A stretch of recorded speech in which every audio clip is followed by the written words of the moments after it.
Nobody wants to be that neighbor. You know, the one that has a party that goes on all night, keeping you up. The one with the vicious dog that tries to bite you every time you get anywhere near their fence.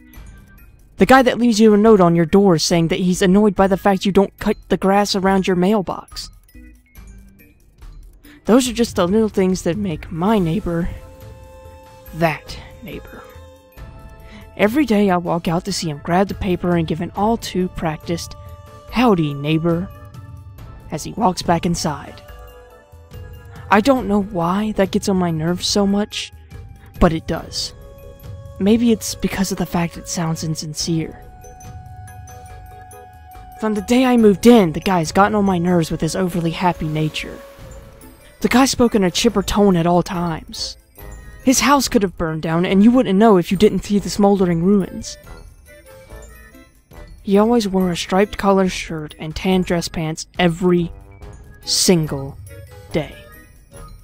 It's gotten to the point where I try to guess what color striped shirt he'll be wearing. He always has perfectly styled hair and impossibly white teeth. All in all, the guy looks too organized and put together. Some days he sees me outside tending to my yard. He walks up to me with the fakest smile you've ever seen in your life, and he will say, "Need any help, neighbor?" in a manner so insincere it makes me want to vomit. I will always reply with a no and go on with my work. I even see him when I'm in public, at the grocery store, at the gym, even at the cafe where I work. It's like he has nothing else to do except follow me around all day long. Last night was the last straw for me. I was on a date with my lovely girlfriend Jessica at the nicest restaurant in town. She was stunning in that purple dress she was wearing, and I felt really underdressed with my button-up shirt and blue jeans. But it was all I had, and sadly, all I could afford. I was having a wonderful time with her, when all of a sudden that guy shows up in an Armani suit and walks up to my table. "Howdy, neighbor. Fancy seeing you here," he said in that irritating tone. Hi. What are you doing here? "I always come here when I need a bit of a change of pace from our drab little neighborhood. You know, get a drink, find a girl, maybe take her home, eh?" He nudged at me as to hint at what taking a girl home actually meant. I gave a fake laugh trying to hide my aggravation. "And who is this beautiful creature?" he asked cheerily. That's my girlfriend, Jessica," I replied, trying to imply he should go away as me and Jess were on a date. "Pleasure to make your acquaintance, Miss Jessica," he said, suddenly taking on a suave tone. "Yes, now, if you don't mind, could you let us get back to our date?" "Care for a glass of fine wine, Jessica? I'm sure that your boyfriend can't afford top shelf," he said, kissing her hand. Okay. She giggled. I'd had enough. I stood up and pulled him away from my girlfriend. "Alright, pal. Get lost before I have to bloody that fancy suit of yours," I said, trying to keep my tone down as to not disturb the other patrons at the restaurant. His seemingly unbreakable smile broke into a scowl. With that scowl, he turned away and walked out, but he kept me in his sight, with that vicious look on his face. When I got back to the table, I got an earful from Jess. "I wish you hadn't done that," she said sternly. "Done what?" I asked. "Made a big scene production out of it." She said in a tone that let me know she was clearly irritated. "Babe, he was obviously flirting with you right in front of me. It's disrespectful. What was I supposed to do?" I replied. "Don't worry about him, doll. I love you. And that's not gonna change just because some other guy is interested in me. Don't be so insecure next time, sweetie. I'll stop him when he goes too far," she said, putting her hand on my clenched fist. Okay, I'm sorry," I love you. I replied, calmed by her words. I love you too. After that, our date went smoothly. As we walked to the car, I couldn't help but feel watched. Even as I put my key in the ignition, I couldn't shake the feeling. I started driving home, as me and Jess were going to spend the night together. When I got home, I couldn't help but glance over to my neighbor's. He was on his patio, with the porch light barely illuminating his silhouette. He was smoking a cigar and staring out into the distance. Very unlike him. He gave me a glare as I shut and locked my car door. It was a glare I hadn't seen before. He had that same ear-to-ear smile, but it somehow seemed more sinister than before. I don't know how to explain, but I was sure to lock my door the moment that we got inside the house. Jess fell asleep on the couch after watching reruns of Adventure Time over and over again with me. Sleep evaded me, however, as it often does. But this time was different. I couldn't stop thinking about that cold, glassy stare my neighbor had as he left the restaurant. Something about it left me paranoid. I got up and checked all the doors and windows, ensuring they were securely locked. But I still didn't feel at ease. I looked out of my kitchen window to find my neighbor still sitting on his porch, staring off into blank space. It really unnerved me because it was 2 a.m. Who sits outside for a smoke at 2 a.m.?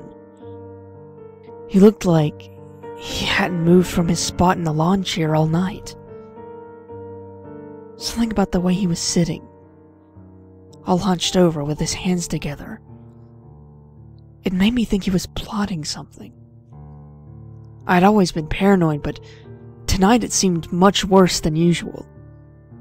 I nearly vomited from worrying he was plotting something sinister for me. I needed to relax, so I took some pills prescribed by my doctor to help calm me down. Soon I relaxed and fell asleep playing with Jessica's long black hair.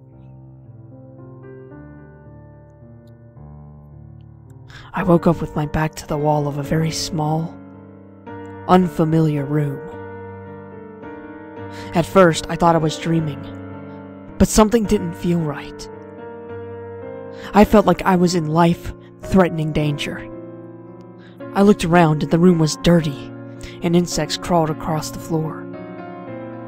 The walls were black with mold and smelled of death. There was nothing in the room. My immediate thought was that I was kidnapped. I was worried about myself, but I was more worried by the fact that Jess could have been kidnapped too. My suspicions were confirmed when I saw a small square window into the next room. Jess was in it. Her face was bloody and bruised. Her legs had been twisted at horrible, inhuman angles. I got up and started to beat on the window to get her attention. Jess! Jess, are you okay? My legs! I can't feel my legs! She said, going into a panic attack. Don't worry. I'm coming to get you. Just give me a few minutes. I looked around the room for any way to escape. No vents, no cracks in the wall. The window was at least 3 inches thick and the door was shut tight. I kept looking around the insect-covered ground for a discarded piece of metal to attempt to pick the lock or something, but I found nothing. I began to panic. My heart was pounding, the bile was raising in my throat, my vision started to distort. I was going into a panic attack myself, one of the worst I'd had in years, and I had no pills to help me through it this time. Suddenly, Jess spoke up. It was that guy from the restaurant, she said weakly with tears in her eyes. What? How did you know? How do you know? He was the one that broke my legs.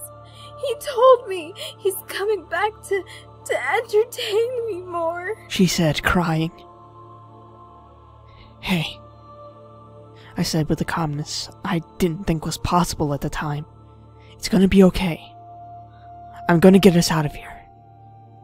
Somehow. Jess just nodded and curled up into a ball. She was shutting down, too afraid to fight. I was shaking with rage at the fact that sick freak had captured us and went after Jess first instead of me. I had a long time to think on that. I was cold, I was tired, and I was beyond furious. After what seemed like hours, I heard the sound of footsteps close by. A door creaked open. But it wasn't mine. It was Jess's room. The neighbor was back in his normal attire, only stained with blood. He had that same sinister ear-to-ear grin from earlier. Howdy, neighbor. He said in that mocking tone. What do you want? If you don't let her go, I swear to God the last thing you will see is my boot stuck in your skull! I screamed, running to the small window. Oh, I'd love to, neighbor, but what would be the fun in that? You are my guests. I must entertain you. He said, followed by a guttural laughter. I said nothing as he pulled my girlfriend's hands up, snapping her fingers one by one. It took all but a second for me to start punching in the thick glass. I was no boxer, but I could throw a punch. The glass was cracking, as were my bones. I heard my wrist snap by the third punch. I kept going. I fought through the pain. All I cared about was getting to Jess. By the time I had gotten halfway through the glass, he was dislocating the knuckles of the first hand. She started crying, and along with the constant screams, it sent me into overdrive. I punched and kicked until I was through, and with my good hand, I grabbed a sharp glass shard and squeezed through. By this point, he had broken the carpals of her hand, one by one, and Jess couldn't even scream anymore, only cry hoarsely. I leapt forward and jammed the glass shard into the neighbor's neck. He began to gargle and choke. He fell to the floor. I grabbed the keys off his waist, grabbed Jess, and ran as fast as I could to the hospital, carrying Jess the whole way. She was suffering from shock, and obviously had several broken bones, as did I from punching through the glass. It was a long time before Jess could come home. Her parents were almost as threatening as the police that asked me what happened. I told the officers what happened. They, of course, investigated the scene of the crime. They said they found several bodies buried in his backyard. The bodies were later identified as missing persons from all over the state. The oddest thing was, they said they investigated the cells me and Jess were in, but they found no body of the neighbor. They said it was quite possible that someone had smelled the stench of death and called the authorities to take his body away, and that they would check the records when they got back. This greatly unsettled me, but it would only truly sink in when Jess and I were released from the hospital. There was a note on the front door that read, Dearest neighbor, I'm so sorry I failed to entertain you and your girlfriend. All my previous guests were so entertained they were just dying to come back. Don't worry, I'll be working on my skills so I can better entertain future guests. Alas, I will be moving. Your escape brought much unwanted publicity. Don't worry, though. You'll hear about me again, I'm sure of it. Watch the news. There's no doubt my guests will be on it. Sorry again I didn't entertain you. Your former neighbor. When I read that, my heart sank. But we had survived. I notified the police. They still haven't caught him. Be warned. You never know who lives next door.